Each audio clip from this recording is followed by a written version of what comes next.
Hey guys, what's up? It's your boy K Breezy here. Hope that all of you watching this are having a good day.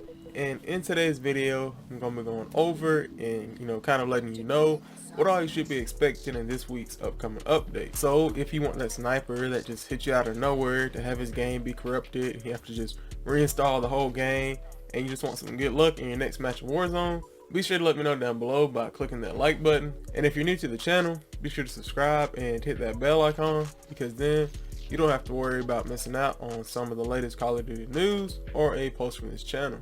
And real quick, I know that at the time of me making this video that the update isn't officially live, but Infinity Ward has already given us a pretty good idea of what we should be expecting in this week's update, or patch, whichever one floats your boat. But one of the main things that they pointed out in this update is that the down player or down but not out feature is going to be getting tweaked, because currently at the time of me making this video, whoever kills the down player is going to get the kill. So like if you have just a killmonger on your team, he can have less damage dealt than you did, but he's going to have more kills because he kept stealing your kills whenever you put the enemy in that potato state. It's really something that should have not even been a problem from the start, but it is a good thing that they acknowledged it's a problem and have admitted that we should be seeing a fix for it really soon. The next major thing is the gas mask animation, because currently you can be shot and killed whenever you're coming into or going out of the storm, because you have to do like this and you can't shoot your weapon whenever your player is doing this. So they are trying to fix that animation, and they really place the emphasis on fixing the gas mask animation whenever you're parachuting, because currently the system is either going to prioritize one or the other. So you're either going to parachute and die to the storm, or you're going to put on your gas mask and die because you didn't parachute. So within this week we should be getting a fix to that as well. But past those few things are just a few more tweaks here and there, like the you can still be revived message being displayed even if you're the last player on your squad and your whole squad has been eliminated. It's still going to try and tell you that you can still be revived, even though everybody's been to the gulag and lost and nobody has any self-revives left. Players will now start dropping their inventory whenever they leave a match early, and you'll no longer be able to access the plunder balloon, loot balloon type thing if you have your reload set into contextual tap. Like I said, these changes aren't really major, but they are something that you need to be looking out for coming up in the week. There were a few more things, like just little glitch fixes here and there, like having a black screen whenever you load into the match, or just people getting kicked out of the match prematurely. Little fixes like that, but nothing like really major that's really worth going over. Now that we have some of the confirmed changes that are going to be coming this week, already out of the way, let's go ahead and talk about some of the new things that we really should be seeing, and it's something that the community is still talking about today.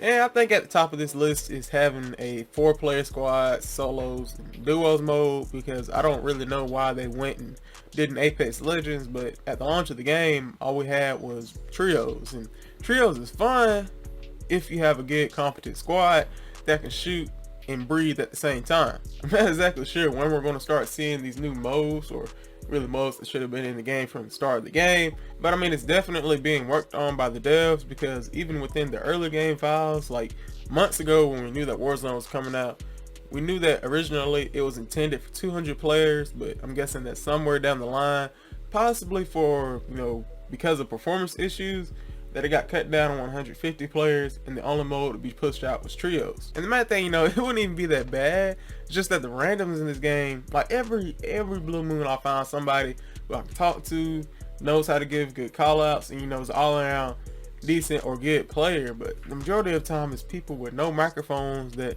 just have no idea what they're doing, and you kind of can tell who are the free-to-play players that haven't played Modern Warfare, or possibly even Call of Duty, or possibly even a shooter game before. You can also tell the people that actually have played the game and own a copy of the game just based on the way they play gunfights, because I noticed that most of the people that are like really good, they play like how the Modern Warfare players play, which is a bit more campy with your HDR thermal sniper on top of the tallest building in Tavoris district, while the newer players that are new to the game and don't experience the campy nature of multiplayer, they just run around, they just try to get as many kills as they can. They're not really worried about dying. Right now I think Apex Legends has the best random player base, or casual player base, whichever one you want to call it. because I've gotten the most wins in that game with just random players, or a majority of a lot of wins with random players on that game. Overall though, Warzone has been shaping up to be a very good game. It has a lot of potential, and even within just the first 3 days, it already brought in 15 million players, which is higher than both Fortnite and Apex Legends within this same time frame at the time of their release. And that just means that the game has a lot of support, and the devs have already said that they're going to keep the game updated with free DLC and do their best to listen to the community and respond to their needs. Right now, I've been having a pretty good time, you know, whenever, like I said, I have a competent squad. And just for the most part, I feel like it's a very solid game. And as long as they keep, you know, attentive to the community and what they need, I think we should be good. And since we've been talking about updates this whole video, what update or change would you like to be seen made to Warzone? You know, personally for me, I like to see like a armor plate increase from about 5 to maybe 8-ish, something like that. Not anything too crazy high, because then it's just going to be a matter of, hey, I'm not the better squad, but I just had more shields, so I had more health. So even though you really should have killed me, you didn't kill me, you know. I'm not trying to get to that point. I just want to get to a point where I feel like I'm not just going to be able to fully heal at one time and then just be sitting there just waiting. You know, I just feel like a few more armor plates really hitting the nail on top of the head. But you know, just let me know what kind of changes you guys would like to see me made.